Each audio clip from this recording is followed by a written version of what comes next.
Om Swastiastu, Namo Buddhaya, salam kebajikan, Rahayu.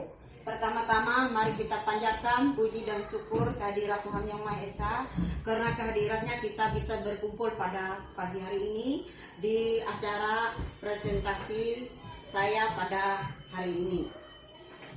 Saya akan mempresentasikan yaitu aksi nyata Moodle 1.4 Budaya Positif. Aksi nyata Moodle 1.4 Budaya Positif, diseminasi pemahaman dan pengalaman penerapan budaya positif. Saya minati CGP Angkatan 7 dari SDN Danau, Kecamatan Awang, Kabupaten Barito Timur. Izinkan saya pada kesempatan ini, saya akan memberikan kata selamat, yaitu selamat datang Bapak Ibu guru yang hebat. Mari belajar bersama, berkolaborasi, saling mendukung demi mewujudkan budaya positif di sekolah kita SDN Danau yang tercinta ini.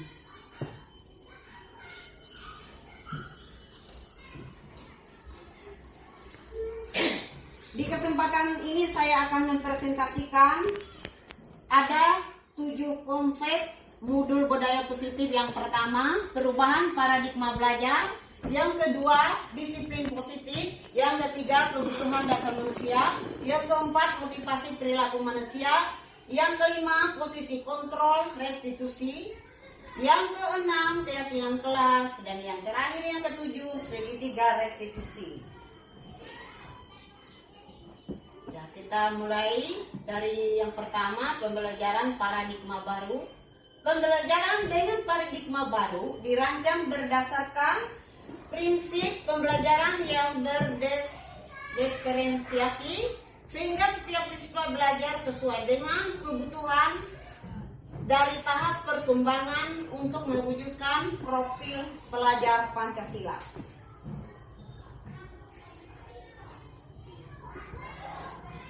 Kita lanjutkan yang kedua, yaitu disiplin positif. Disiplin positif merupakan pelaksanaan suatu untuk mendapatkan kepatuhan. Disiplin positif adalah suatu cara penerapan kepatuhan peraturan tanpa kekerasan, ancaman, yang dalam praktiknya melibatkan komunikasi tentang perilaku yang efektif antara guru dan siswa. Dalam penerapan disiplin positif, anak dianjurkan untuk memahami konsekuensi dari perilaku mereka. Disiplin positif juga mengajarkan anak tentang tanggung jawab, hormat, dan berinteraksi. Disiplin positif bertujuan menumbuhkan kesadaran serta memberdayakan anak melakukan sesuatu tanpa sungguhan atau hadiah maupun hukuman. Disiplin positif menumbuhkan kesadaran perilaku bersifat intrinsik, bukan ekstrinsik. Kita lanjutkan konsep belajar yang ketiga, yaitu kebutuhan dasar manusia. Seorang manusia akan mengutamakan kebutuhan yang paling mendasar terlebih dahulu, baru kemudian meningkatkan pada kebutuhan selanjutnya secara berurutan. Ada 5 kebutuhan dasar manusia itu. Yang pertama, yaitu kebutuhan bertahan hidup. Yang kedua, kasih sayang dan rasa diterima. Yang ketiga, penguasaan. Yang keempat, kebebasan. Dan yang kelima, kesenangan. Kita lanjutkan yang keempat, motivasi perilaku manusia. Motivasi perilaku manusia. 1. Motivasi merupakan dorongan yang timbul pada diri seseorang secara sadar ataupun tidak sadar untuk melakukan suatu tindakan dengan tujuan tertentu. Kemudian yang kedua, untuk mendapatkan imbalan atau penghargaan dari orang lain. Murid melakukan disiplin diri karena ia menginginkan imbalan motivasi. Ini satu tingkat di atas motivasi yang pertama. Kemudian kita lanjut yang ketiga, untuk menjadi orang yang mereka inginkan dan menghargai diri sendiri dengan nilai-nilai yang mereka percaya. Murid melakukan disiplin diri karena sadar akan nilai kebajikan. Ini adalah motivasi yang akan membuat seseorang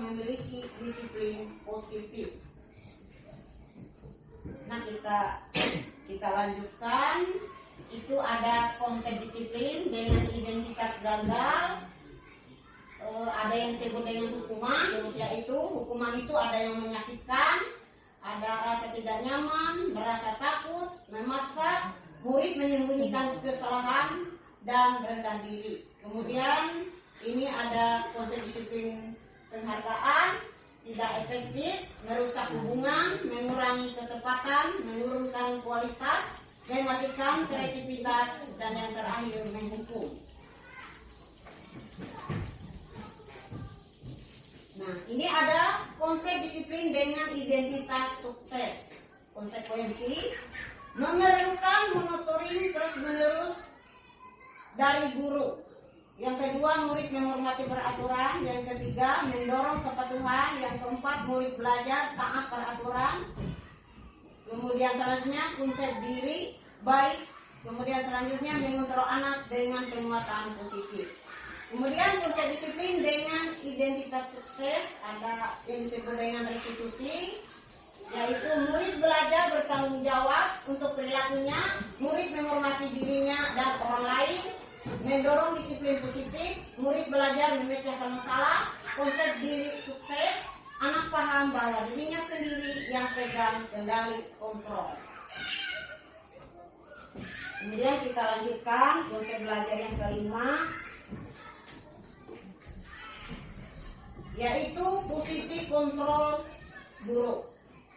Ya, seorang guru itu mempunyai posisi kontrol, pertama sebagai penghukum, kedua sebagai monitor atau pemantau, kemudian yang ketiga membuat orang merasa bersalah, kemudian yang keempat posisi kontrol seorang guru sebagai teman, dan yang terakhir posisi kontrol seorang guru sebagai manajer. Nah, ini ada contoh penerapan 5 posisi kontrol.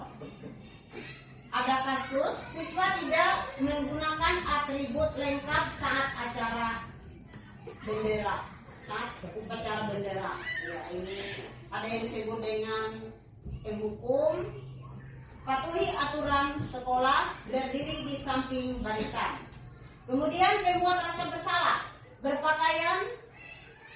Berapakah ibu guru harus bilang, berapa kali ibu guru harus beritahukan, ibu kecewa sama kamu karena kamu tidak tertib.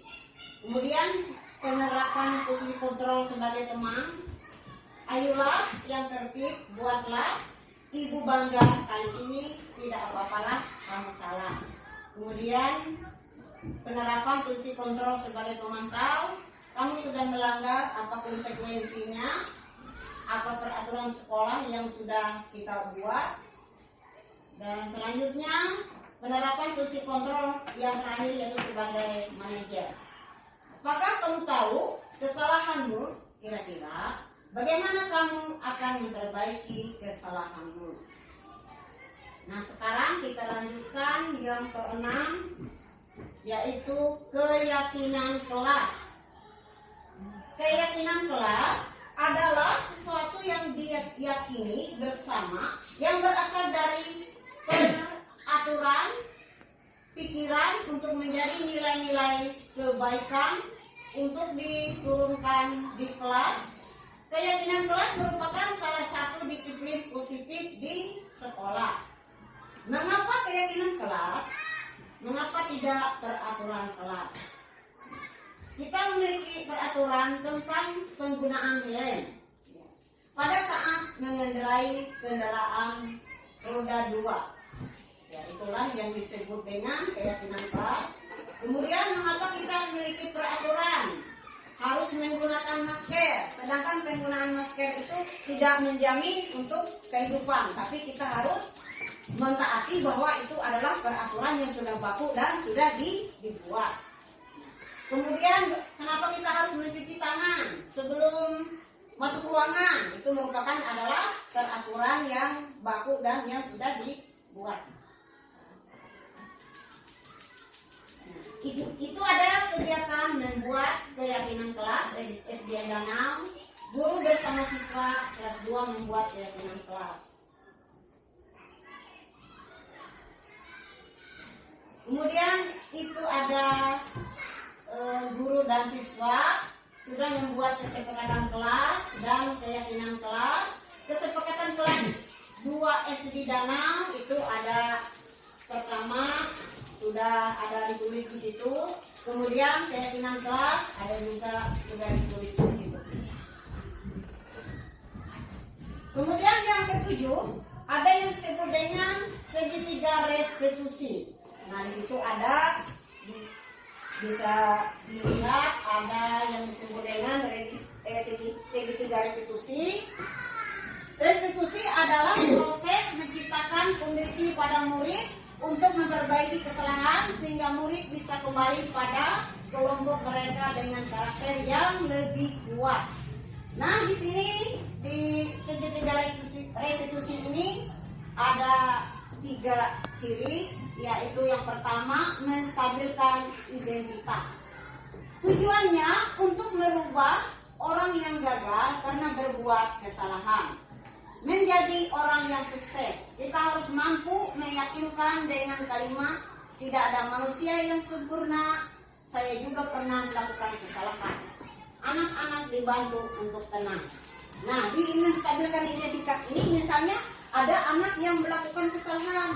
Misalnya dia datang terlambat. Jadi kita jangan memarahinya. Kita stabilkan, kita berikan semangat atau motivasi, kita tenangkan begini. Jangan kamu sampai misalnya rendah diri, kita beri semangat kepada anak itu, karena semua manusia itu pasti pernah melakukan kesalahan. Jadi itu yang disebut dengan menstabilkan identitas. Kemudian yang kedua, memvalidasi tindakan yang salah. Kita harus memahami kebutuhan dasar yang melandasi tindakan anak berbuat salah. Menurut teori kontrol, semua tindakan manusia memiliki maksud dan tujuan. Ketika kita menolak yang berbuat salah, maka anak tetap dalam masalah. Kita lanjutkan yang ketiga, menanyakan keyakinan. Kita termotivasi secara internal, maka anak akan siap terhubung dengan nilai-nilai yang mereka percaya. Melalui segitiga restitusi, kita dapat mewujudkan mereka menjadi murid yang merdeka, mampu menyelesaikan masalah dengan motivasi internal dan bertanggung jawab. Menanyakan keyakinan, seorang guru menanyakan keyakinan, misalnya apa keyakinan yang telah dibuat di kelas, kenapa kalian melanggar, itulah. Kita lanjutkan yang ketujuh.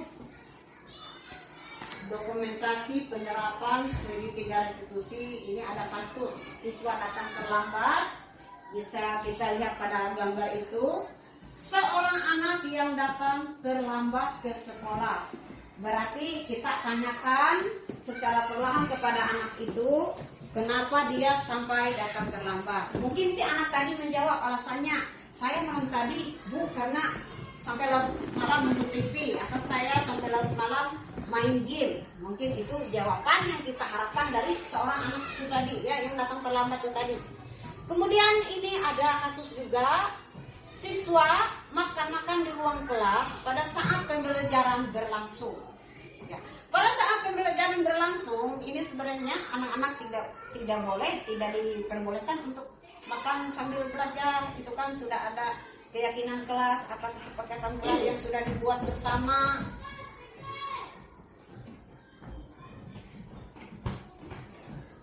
Kesimpulan, ketika anak berbuat salah, tugas guru adalah mengajar mereka untuk menyelesaikan masalah dan berusaha mengembalikan mereka ke kelompoknya dengan karakter yang lebih kuat.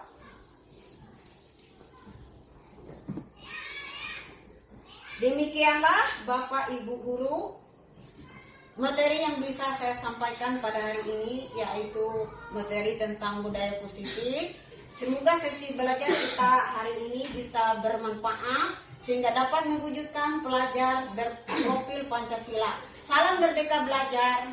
Silakan Bapak Ibu Guru bertanya jika ada materi yang masih mengganjal atau kurang dimengerti. Sekian, terima kasih. Ada Bu, ada pertanyaan.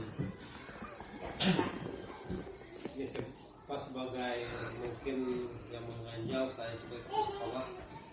Jadi Bapak Ibu tadi mengatakan bahwa di dalam sekolah itu mengatakan pada poin segitiga restitusi. Di situ ada dikatakan tadi bahwa posisi, kalau di lagi bahasa segitiga tadi. Baik. Terakhir, slide terakhir. Restitusi. Ya, itu.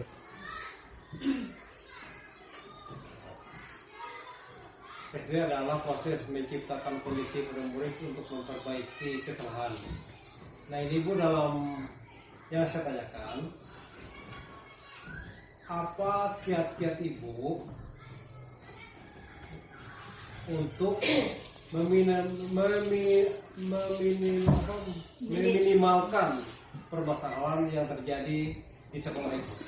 Itu saja, Bu. Berhubungan dengan paparan Ibu ini tadi. Terima kasih Bapak Kepala Sekolah yang sudah mengajukan pertanyaannya. Sekarang saya jawab apa kiat-kiat saya di dalam melaksanakan tugas agar tidak terjadi kesalahan gitu, Bu. agar tidak terjadi kesalahan kepada siswa di dalam bisa ditulis kegiatan pertanyaannya. ya. Dalam kegiatan pembelajaran sekolah. Apa?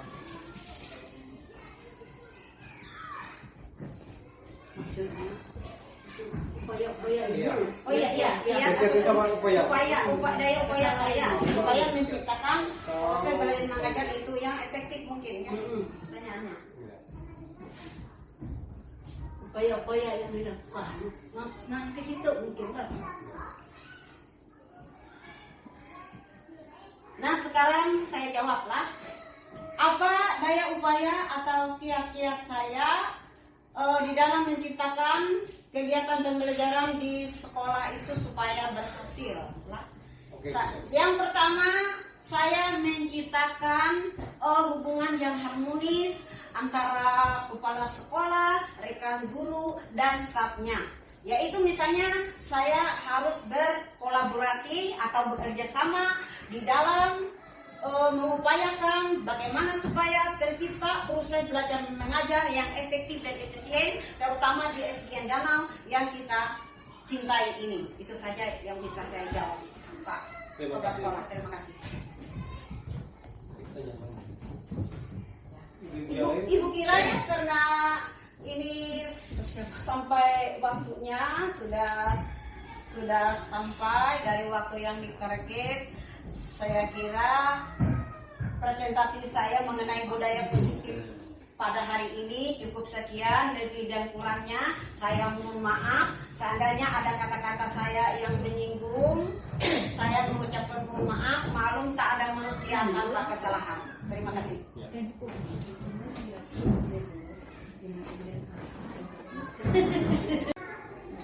Salam sejahtera kepada kita semua. Perkenalkan, saya adalah Ibu Tetiana, guru SDN Danau. Setelah mendapatkan diseminasi dari teman saya Ibu Minalti, saya merasa bersyukur mendapatkan ilmu baru tentang budaya positif. Dengan mendengarkan paparan budaya positif tadi, semakin terbuka pemikiran saya agar dapat menerapkan keyakinan kelas, sehingga dapat memenuhi kebutuhan belajar siswa. Semoga bermanfaat. Terima